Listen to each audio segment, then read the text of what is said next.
So what we're going to do now is overview the holiday, which is coming up this week, Monday night and Tuesday. We'll overview the actions, the commandments. We'll give some spiritual meaning to the commandments, and we'll try to make it practical and relevant. So what does the word Purim mean? So Purim is not a word in Hebrew. It's not a word in biblical Hebrew. It is a word in Persian, which is, of course, where the story happened. And in Persian, a pur means a lottery. So Purim is commemorating the lots that Haman cast to choose the best day to annihilate the Jews. And you're like, all right, so we're naming the holiday after the lots that were to determine our annihilation. That makes a lot of sense. But obviously, everything has a lot of depth and positive, beautiful meaning. Why are we calling this holiday by the name of the enemy's actions to destroy us? Because the lottery symbolizes beyond rational. The lottery represents a supernatural bond of God and the Jewish people. As we saw then, we saw that whatever the situation was, you can never sever the bond between God and the Jews. We have a supernatural bond, and therefore we have supernatural protection. And that is how we are the only ancient race that still exists. We're indigenous, right? We have our original ancestral land. If the world likes it or not, we have it. We have the same religion, the same faith, unbroken throughout all these thousands of years. We are the same people. We are actually the only ones in the entire world that can make that claim. And that makes no sense because we happen to be the most persecuted race in the world. Even if we were just regular, so to speak, which we are not, it would still make no sense because it didn't work for anyone else. There's no other ancient race that exists today. So how does it work for us? But God protects us supernaturally. So we're the most persecuted, we're the most hated, and we are the only ones still around. Did this ever strike you before you became aware and studied this anomaly? Did you ever wonder about this, how we're the most persecuted and we still exist and no one else does? Did any of you ever think about that? In your before discovering the truth, reality, did you ever wonder? Did you ever realize that? Nobody never crossed anyone's thoughts? Like we still exist and no one else does? And we're the ones that have been the most persecuted? Even some famous non-Jewish people say that the fact that Jewish people exist proves that God exists. That makes a lot of sense because it really does. It really does. And it really is, in a very deep level, our existence is tied into God's existence. We actually say it's tied into our ancestors, Yaakov's existence, that God promised that Yaakov would always exist and the Jewish people would always exist because Jacob is within us and we are within him. And as God promised his perpetual existence, that sort of ensures ours and ours ensures his. In other words, it makes no sense besides for God. So it really does prove God in a very strong way. But I'm just wondering if any of you realized that or thought about that before you knew much of anything. Did you ever think wow, this must mean something. How are we still around? Maybe it never crossed anyone's radar to think about it. But when you think about it, like Rachel is saying, you could be secular, you could be not Jewish. It's saying something very significant, very, very, very powerful. I think that those Jews that know that they're Jewish today, our ancestors were high-level heroes, that they stayed Jewish. When we look at the history, everyone who knows for sure that he is Jewish today comes from very heroic ancestors. Absolutely. I always feel that. I would tell anyone, you are, not knowing you at all, you're the descendant of martyrs and miracles. We're all the descendants. Anyone that knows they're Jewish today, there's, I say 15 million, but I think by now it's more than 15 million people that know they're Jewish in the world. And there's many, many more that are Jewish and don't know. But I absolutely agree with you. We're all descendants of martyrs and miracles. And if you don't believe that, you just need to learn a little bit about Jewish history. And when we see the history of the Jewish people, we know it makes no sense. And for sure, as you say, we come from very holy stock. We came from people that stayed Jewish And perhaps for the martyrs and perhaps for the miracles. But that's basically the options if we look at the history of the Jewish people. Absolutely, absolutely, absolutely true. So that's the idea of Purim, right? The name of this holiday, this core, this lot, this supernatural relationship between us and God, and therefore we're the most persecuted, the most hated, and we're the only ones still around. It sort of connects to, in this whole thematic concept of the holiday, that the sages ask, why did the Jews deserve annihilation? Meaning this was the only time in the history of the entire existence of the Jewish people, from the beginning of creation until now, 5,786 years. This is the one time that there was a decree on world Jewry. There's definitely, of course, been many, many decrees and many, many incredibly difficult times, as Rivka was alluding to. But it was Jews in one place, but we continued in another place. This country was being really oppressive. There was freedom here. This was the only time it was on the entire world Jewry. And the sages say, why? What did the Jews do to deserve annihilation? And the answer is something very interesting. They say, because we ate from the feast of Achashverosh, meaning Achashverosh, the very wicked king at that time. Some people think of him as like this sort of foolish buffoon. And Haman, he was the bad guy, the wicked guy. And Achashverosh was just the drunken king. Eat, then drink, and then drink some more. Achashverosh hated us more than Haman, the sages say. And deliberately, there was a plot. First, he had a half-a-year party, as we discussed 2 weeks ago. He had a half-a-year party, like 6 months worth of partying, to celebrate that the prophecy that the Jews were going to be restored after a 70-year exile. 70 years came and went. Whoa, whoa, whoa. The Jews are still in Persia. God's done with them.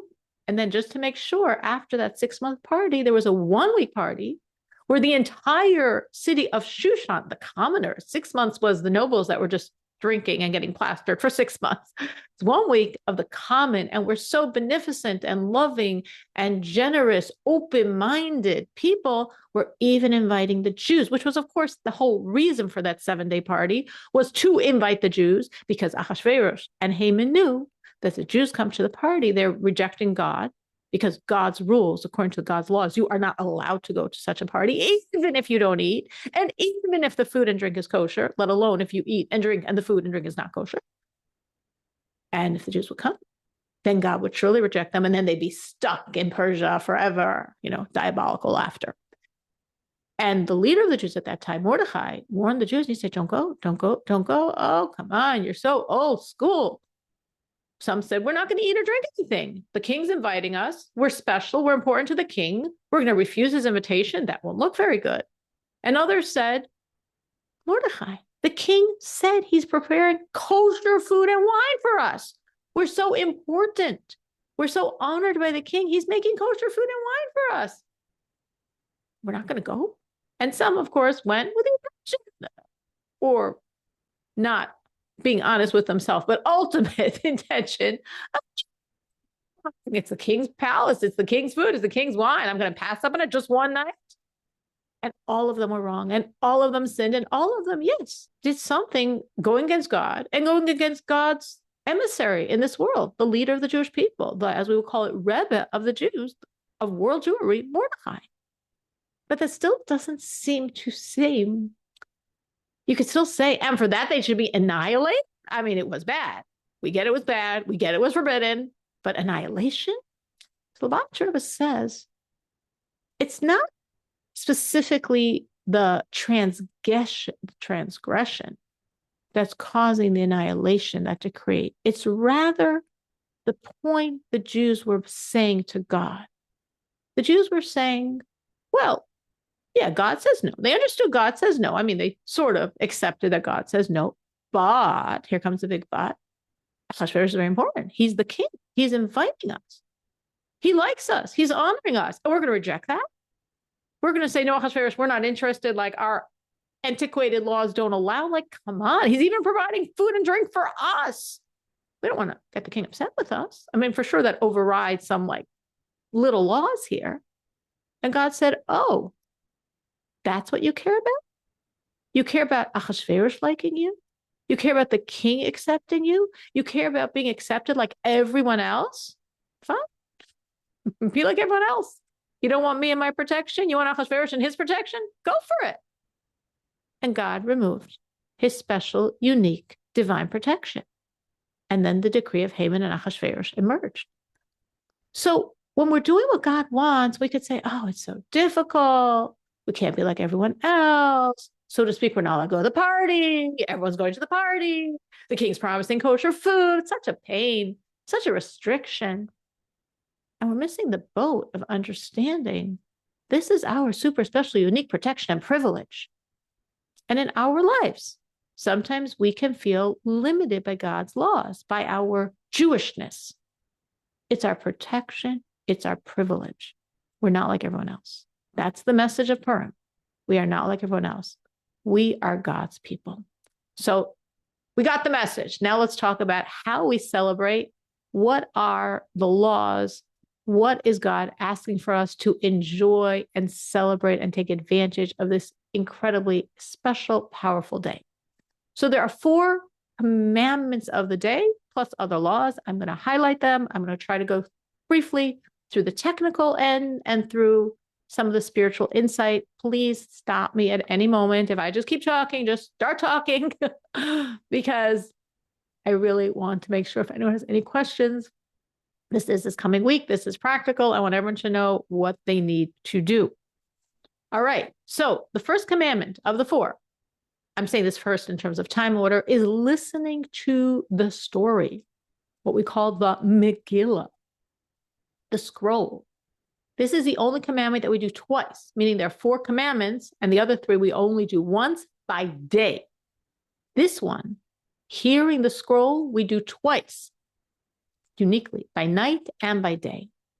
During the reading, of course, we all have our noisemakers, our groggers, and whenever we hear the name of Haman or Haman with an adjective, we shake, shake, shake, destroy, destroy, destroy, wipe out, abolish, obliterate that evil. The Baal Shem Tov, the founder of the Hasidic movement, said, if you listen to the story as a story, as an old story, it happened a long time ago, you're not fulfilling what God wants. You need to listen to it as a happening now situation. I remember the Purim after October 7th when I was listening to the Megillah, and it was so happening now, like in the most intense way I ever experienced. But every year, we have to hear it as a happening now situation. And it is actually the only scroll that ever, in an entire year, we have the obligation to hear every word. Meaning, if one will go to synagogue, to shul, on Shabbos, the Torah is read. It's good to listen to it. There's no obligation to hear every word. There are other Megillas, other scrolls that are read throughout the year. No obligation to hear every word. Except for this one. We literally have to hear every word. This is such an important message, and we have to understand, we have to live it now. What's the basic theme we're living now? Of course, there are many, many, many, many themes, but the overarching one that I will probably say many times throughout tonight, because it's the overarching one, is that God is the master puppeteer. He's moving all these seemingly random events for purpose. He's looking out for us. He's sustaining us. Because if you listen to the story, or if you know the story, or if you read it in advance, it's a very unusual story for a Jewish celebration. It's not like Passover, where God produced 10 super amazing, nature-shattering events that each one lasted a week long. The whole world knew about it. And then climax that with like the splitting of the sea. And then top that with the giving of the Torah. That's not what we're talking about. It's not like Hanukkah. You know, that one jug of oil that burnt for an entire week, 8 days? No, not what's happening here. In the entire story, you could look through the whole story and not find one thing that breaks nature. You could see random events, you know, palace soap opera style things going on, like happens all the time. I mean, including, of course, today. Lots of soap operas go on in palaces. So it's palace soap opera, palace gossip, beheading this one, hanging this one, appointing this one, all this stuff. And it's all God. It's all God. for one reason, looking out for us, sustaining us. So when we're told by the Baal Shem Tov to live it now, I think it really means for us to look in our own life. And maybe we could think of a time when we didn't see God. It didn't seem good. And then we realized, just like the story, again, the story took place over like 14 years. We could hear it in 40 minutes. If my husband's rushing, he could probably do it in 20, 25. But that took place over years. Many seemingly unrelated events, random events, unusual occurrences. This happens, and this happens, and this happens. All God, all creating this chain of events for our benefit. So if you could look in your life and think of times like that when maybe it didn't seem so good, and then you realize it's actually good, it's actually God. God's actually pulling the strings for my benefit. That's your Purim. That's your personal Purim. And we want to live with that energy all year. We're told that in a sense, Purim is the holiest day of the year. There are those people that say the whole book of Psalms on Purim because they want to tap into that energy. What we would think of as the holiest day of the year is Yom Kippur. And Yom Kippur, Yom means day, Ki in Hebrew means like. Yom Kippur, or actually biblically, we call it Yom Kippurim. If I translate, that means the day like Purim. Yom Kippur is a day like Purim, and the sages say yes, because Purim's holier. Not like Yom Kippur holiness. We're serving God with the world. We're not fasting. We're not in prayer. We're not in synagogue all day. We're eating and feasting and sharing with others. And we're seeing God in all the details. That's Jewish holiness. So each time you catch God in your life, that's your Purim story. That's our Purim story. Every single time we see God in our life, we catch him and we're like, oh, that seemed random. No. I see God. Oh, that just happened. No, nothing just happens. I see God. My Purim story. Have you had times in your life where like you catch God in the act, where seemingly it was random and not positive, and then you're like, oh, it's good, it's God. Anyone can think of times like that? Because I'm sure we all have had times like that. I hope you all have noticed those Purim stories in your own life. Carol, can I ask you, you said reading book of Psalms, so on Purim it's also allowed to start reading Psalms in the evening, like on Monday night, and reading it like we do on Rosh Hashanah? I think the people that do it at night do it after Chatzos, meaning it's not like Rosh Hashanah and Yom Kippur, we're allowed to do it the whole night, but any night we can read from the Psalms after Jewish midnight, which nowadays is about 12:04. So I think they do it late at that time. I know people that do it. I know people that divide the book and they share it. I know people that are childless will read the book, or people that are looking for a marriage will read the book. It's considered a very auspicious time of miracles and salvation. And as I said, Yom Kippurim, it's considered from a certain perspective the holiest day of the whole year. It's incognito, like the whole holiday is incognito. So the holiness is also incognito. But Jews are wise people. We're smart. We get it. And there's definitely people that organize Tehillim readings, Psalm readings, because they want to grab the holiness and turn it into prayer. So I don't know that they say it before. I know I've joined sometimes groups that do it in the morning. People do prayer sessions, sometimes Tehillim sessions in the morning or at any point during the day. It's a very busy day, but it's a good day to carve out time to talk to God because it has so much potential. Like we say, Bayamim hahem bizman hazeh, like those days in this time. So since we know this was a day designated for salvation, for world Jewry, literally the only time in 5,786 years, the only one time entire world Jewry was saved on this day. So we know that's the energy of the day. So therefore we turn to God and ask for what we're looking for the salvations we need on Purim.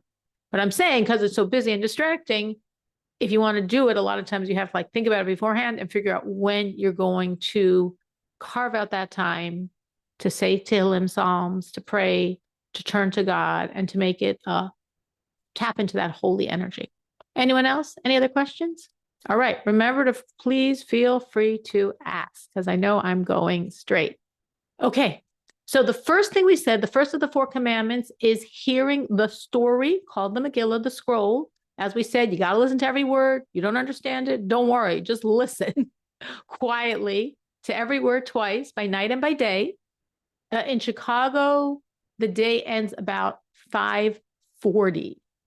So sometime in the night from about, I don't know when you can first start, roughly saying, I don't know exactly whenever the Megillah reading is called for, 7 or before then probably, the whole night.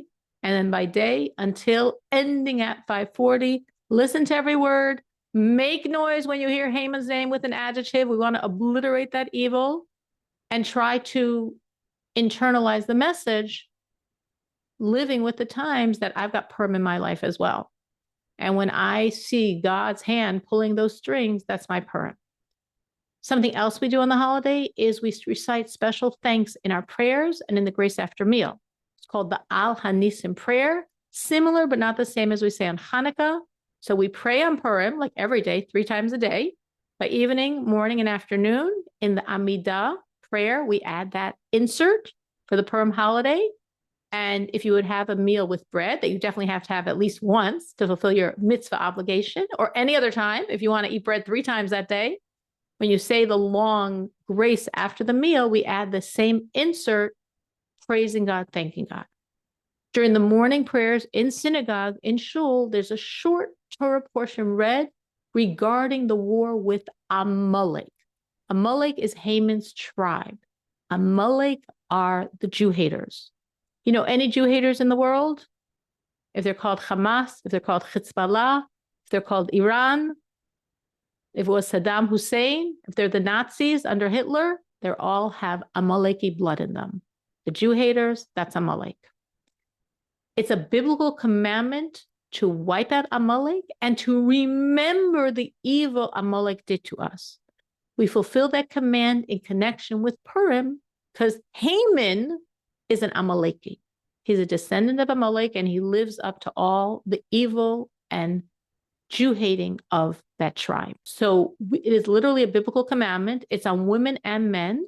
You can fulfill the commandment the Sabbath before, if you're in synagogue, during the Torah reading, the Sabbath before, after the Torah reading, the very end of the Torah reading, what's called the maftir portion, instead of reading the end of the Parsha, this week's Parsha is Parshas Tetzaveh, they switch to this special section.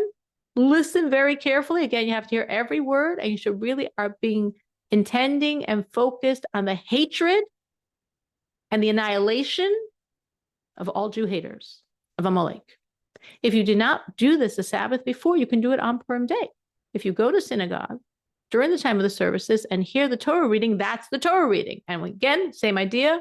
You listen, fulfilling your obligation to remember Amalek, Haman's ancestors who tried to destroy us right by the Exodus, and really focus on the destruction of evil, on the destruction of Amalek, on the destruction of Jew haters, because Amalek is in the blood of every Jew hater. And within ourselves, there's also an Amalek, meaning Amalek is a mindset of absolute hatred for God and the Jews. And anyone who has absolute hatred of the Jews, if it's called Hamas, Nazi, Saddam Hussein, Stalin, that's Amalek. And inside ourselves, we have a spiritual aspect, a moral virus that derails us by making us cold. Amalek is a numerical value of the Hebrew word safek, which means doubt. So the inner Amalek is that cooling us off of our enthusiasm, of our passion for God. That's the inner Amalek we want to wipe out. And the outer Amalek, which again, living post October 7th, yeah, we can point fingers. And all those that we're pointing fingers at, no question, they all have Amaleki blood and they should all be destroyed. Second commandment, remember I said there are 4 special commandments of the day. So the second commandment is sending a minimum of 2 ready-to-eat kosher foods to another Jewish woman. Okay, so this is the commandment we call, literally it's called Mishloach Manos. And if you hear people talking about it, like many words that we garble over time, most people call it Shalach Manos, which means sending portions. Purim is about Jewish unity, Jewish pride, Jewish love, Jewish friendship. And that's why the commandments of the day have to do with that, have to do with sharing the love. I mean, food, right? Sharing the love, sharing the food, expressing our care for each other. So this is literally a commandment. It's a fun commandment. It's a positive commandment. Many people go way overboard on this commandment, more so than they usually do in terms of commandments, because it's so much fun and positive energy. And they send lots of food to lots of friends. And that's fine. And that's great. And that's wonderful. But to do at least what God is asking you by day. Again, Purim starts Monday night, ends Tuesday night. You cannot fulfill this commandment Monday night. You cannot fulfill this commandment Tuesday after dark, which again, in Chicago, your cutoff will be like 5:40. So at any point from Tuesday morning until 5:40, send one other Jewish woman a minimum of 2 items. Each one has to be at least an ounce. It has to be ready to eat. Raw meat doesn't count. It has to be kosher. Not kosher doesn't count. It has to be considered food. A bottle of water doesn't count, to another Jewish woman. And it's really, again, expressing Jewish unity, Jewish love, Jewish friendship, the solidarity of us all in this beautiful experience together, and all really appreciating that we're all part of one body, one unit. And that's a huge theme of Purim. Jewish unity, Jewish pride, Jewish love. And as I'm saying, that's expressed. So if you want to send it to your 100 closest friends, that's good too. If you want to send to each person 10 items, that's great too. I'm just saying minimal, but don't do it the night before. Did not fulfill the commandment, even if you sent 100 items to 100 people. Don't do it Tuesday night. Also, do it at least that one person on Tuesday. Now, if you didn't have time Tuesday to send to all your friends because you're too busy, you could continue Tuesday night, or for that matter, Wednesday. But the literal commandment, do it on Tuesday. And then if you want to do more, that's great too. Third mitzvah, third commandment, special commandment of the day, giving charity. Again, same idea. Jewish love, Jewish unity, and practically helping each other. Now, again, the previous commandment of sending the foods was also a practical helping for each other, not exactly how we do it today, but how it used to be. It used to be in the European Städtlach that what people sent was not like a box of cookies or a bag of chips. They sent food for people to use for their meal, because obviously people were poor, and obviously it wasn't always easy for people to prepare a huge feast. So people literally sent food for the meals. Nowadays, it's more snacks. People can do whatever they want. You know, people can send food, people can send snacks, whatever you want. As long as it's kosher and ready to eat, it's good. But charity, of course, we understand how it's Jewish love, Jewish unity, and practically helping other Jews. Now, the sending of the gifts of food, one person, at least 2 items. The charity, at least 2 needy Jewish people. Again, you can't do it the night before. You can't do it the night after. Do it that day. Now, that could be like, oh, where am I going to find 2 poor Jews? So, of course, nowadays you can go online, and there's many, many organizations that tell you they will give it to poor Jews on the holiday of Purim itself. You can send them the money in advance. They will distribute it that day. And I mean, if you want, you could send it to me. My synagogue does that. And most, Jewish organizations, synagogue, social service, welfare organizations, all of those generally have something along those lines. So if you can't figure out how you're going to find 2 poor Jews on Purim, fear not, turn to an organization, give them the money in advance. It is fine. They will distribute it on Purim day. The fourth commandment is eating, celebrating a festive meal. So again, we had the Megillah reading, which we have to do twice, by night and by day. The other 3 commandments all have to be by the day. They cannot be done Monday night. They cannot be done Tuesday night. The giving one gift to another Jewish woman of those 2, at least, ready-to-eat kosher food items. The giving of 2 people charity, which I'm saying you can do in advance through a Jewish organization that will distribute the money on Purim day. And the 4th commandment which is eating a festive meal. A festive meal means there has to be some bread component. Bread, matzah, pita, something like that. That means it's a meal, and it has to at least start by day, which in Chicago means before 5:40 on Tuesday, wash for your bread. If you're scared, a lot of things can happen, wash before 5:35, to make sure you don't have a problem and you get it in on time. Once you wash and have your bread, you can continue the meal for the next 6 hours. And many people do. Continue it as long as you want. But you must at least wash for that bread, have that bread before, in Chicago, 5:40 this coming Tuesday. Can you have the meal at 11 o'clock in the morning to save yourself the fear of course. Most people do it. The tradition is to do it towards the end of the day, but you can have it anytime during the day. The Jewish custom is to have kreplach. I know every year people tell me what kreplach means in Russian, but basically a dough within which is meat or chicken. We usually have that within like chicken soup or something like that. You can boil it, you can fry it, but that's a Jewish custom. Some people have the custom of having nuts or seeds at the meal to commemorate the food that Esther was eating in the palace, because they didn't know she was Jewish and she kept kosher. So what was she eating all those years? She was there many, many years. We will soon discuss why the custom is to have kreplach. Other custom, many people, especially children, wear costumes. And costumes represent, similar to what I said before, that same theme on Purim, everything is in disguise. In essence, God is in disguise. There's this random execution of Vashti. There's years later, Esther being chosen as queen. There's Haman coming exactly when Mordecai's heroic deed is being read to Ahasuerus, who can't sleep that night. Then Haman gets hanged, which is like preposterous. Again, this isn't Passover when the miracles were in your face. This isn't Hanukkah, the oil burning for 8 days. Purim is the ultimate miracle, and it's within nature. You could think it's luck. You could think it's coincidence. It's the miracles. And as, of course, many of you know, God's name is in the scroll exactly 0 times. Not mentioned even once. That's the idea. Megillas Esther. Esther, the heroine of the story, Esther means hidden, because God was very hidden. Connecting, of course, to the Hamantashen, as we'll explain soon. That's the same theme, the dough's hiding what's inside. The kreplach, the meat's completely covered over by that dough. It's all the same idea. Everything's in costume. And that's one of the reasons, probably the most central reason why we get dressed in costumes. There are other explanations given.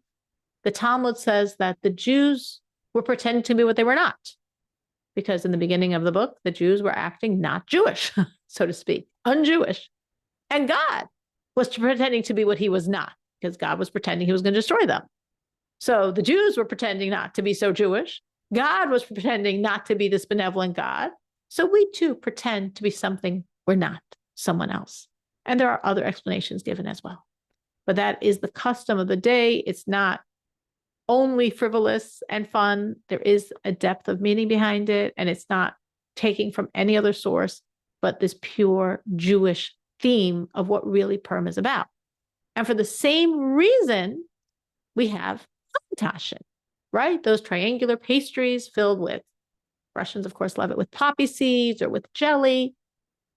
And a lot of people, if you ask, probably almost any Jew in the world, I bet, religious, not religious at all, and has heard of a Hamantashen. And you would say, why do you need a Hamantashen? And you'd be, I think it's like Haman's hat. It has nothing to do with Haman's hat. We're not celebrating Haman and wearing his hat. It's got nothing to do with his hat. Haman was not wearing a 3-cornered hat, despite all the pictures of Haman with the 3-cornered hat. No. Originally, this pastry was called a muntashen.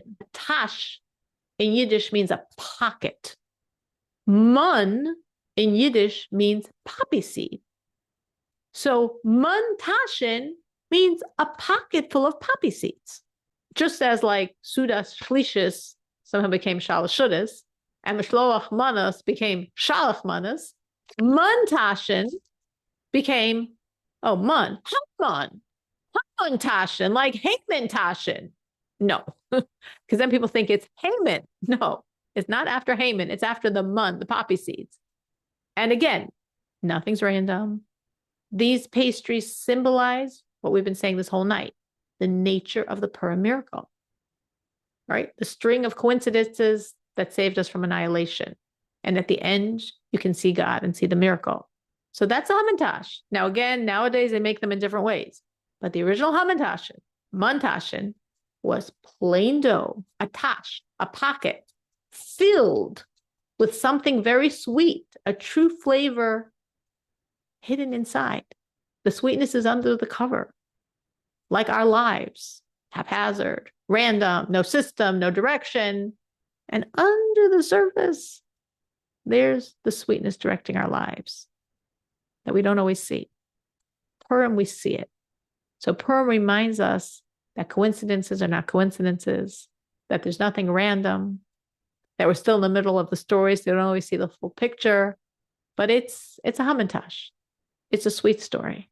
It's God directing the story. All right. So I quickly overviewed, very quickly, the basic facts on the ground that you need to know to have a technically correct and hopefully spiritually meaningful holiday. Anyone has any questions on that they would like to know? Anything you wondered about Purim when I was talking quickly, or you've wondered in general? I have a question. Sure, Malky. So my question on, I guess, Megillah. So I was curious to wonder, like, I had heard this thing that was interesting to me. Is it true women could also like read from Megillah? I mean, or is it not recommended?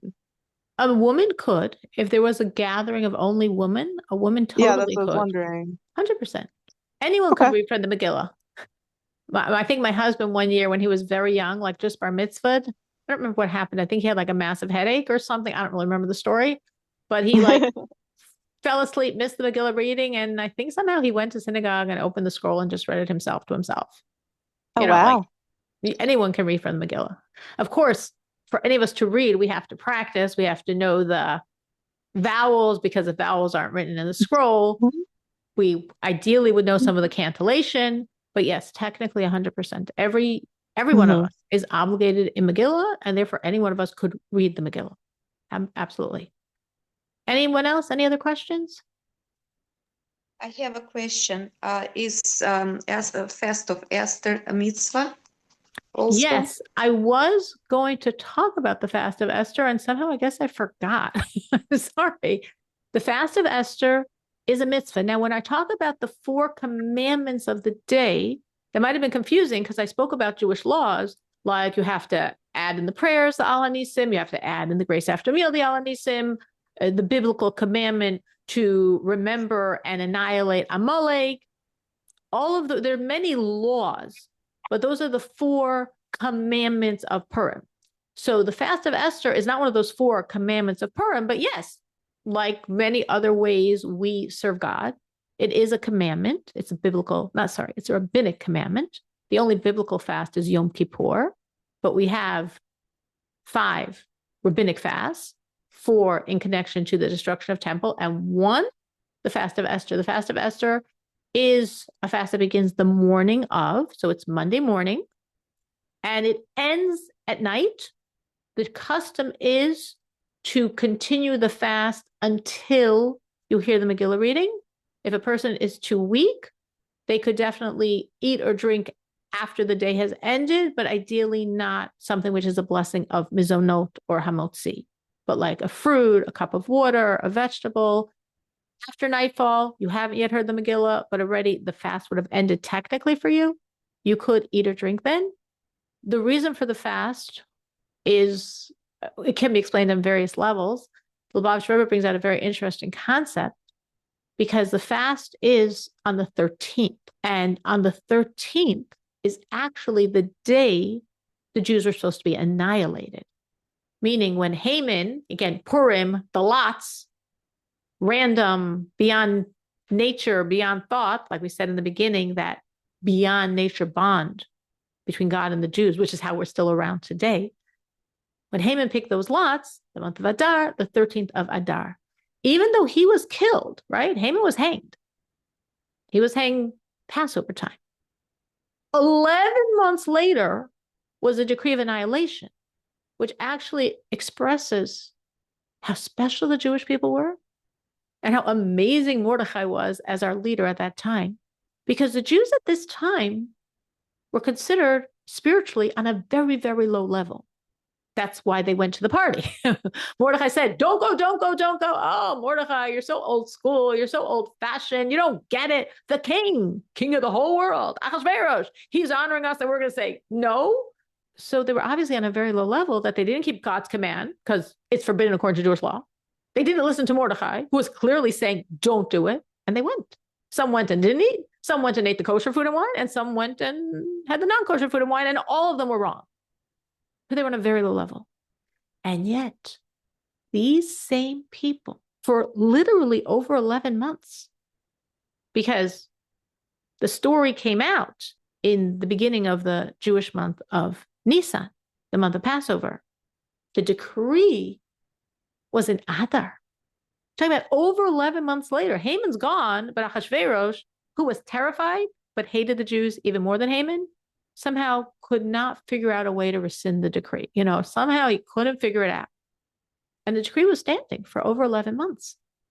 And these people that had no backbone and were going to run to Ahasuerus' party and did run to Ahasuerus' party for a year, they were self-sacrificing for God under the inspiration and direction of Mordechai, which means, as the first Rebbe of Chabad, the Alter Rebbe says, for an entire year, not one Jew in the entire world even thought, if I just say I'm not Jewish anymore, I won't be touched, and my property won't be touched, and my wife won't be touched, and my children won't be touched. That's all it would take.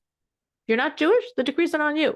It wasn't like, the Nazis that said, we don't care if you don't think you're Jewish. If we find, one Jewish grandparent, you're Jewish, we want you out of this world. Nah, Ahasuerus was more open-minded than that. If you say you're not Jewish, you're not Jewish. And there wasn't one Jew that even thought that. And not only that, these Jews for an entire year kept up serving God. And not only that, Mordechai publicly gathered the Jews. The Jews had gatherings, Jewish pride, Jewish unity. Haters, if you want to know who are the Jews, you're looking for our addresses, you want to know who you can attack and our blood is free and our possessions are free, we're the Jews. They did that for a year. So this happened for the 11 months. Then it comes the 13th of Adar.